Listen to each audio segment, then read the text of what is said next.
Hi guys, good morning. तर माझ्या mini ब्लॉगमध्ये तुमचं स्वागत आहे. तर आज आहे मार्गशीर्ष महिन्यातला तिसरा गुरुवार.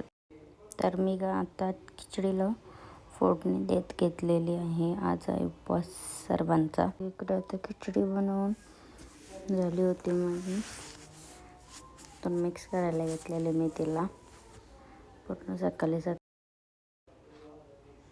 मग इथे झाले आता माझी खिचडी. हे निघाले ऑफिसला जायला, तर ओरी बघा मागे लागले, तर त्याला असं वाटतं कुठेतरी बाय. मग मी घेतले इकडे गुरुवारांची पूजन करायला, कलश पूजन करत होते. मग इकडे मी आता नारळाला पण हळदी कुंकू करायला घेतला. मग इकडे मी आता 5 पानं घेतले तांब्यामध्ये रचून. इकडे माझे पूजन करून झालेलं आहे, तर मी थोडीशी व्हिडिओ शूट केली देवी.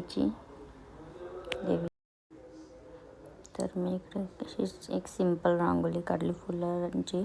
मग मी आता पोथी वाचत घेतली होती. मग पोथी वाचून झाली, तर मला आता लागलेली भूक. मग चकल्या घेतल्यात.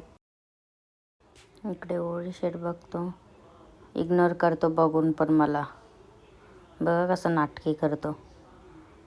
मग केली टी व्ही चालू. बघ घरात एकटी होती तर बसून कंटाळा आला. मग घेतला फोन, मग केला जरा टाईमपास. स्वतःचा थोबार बघत राहिलो. ओरू एवढा झोपाने किती झोपला तरी त्याचा काय भरा नाही. आता आई आलं तर उठून राहिलं त्यांच्या स्वागतासाठी. फायनली आले, तर याची गडबड बघ. Bye bye guys, good night. भेटूया आपण आता.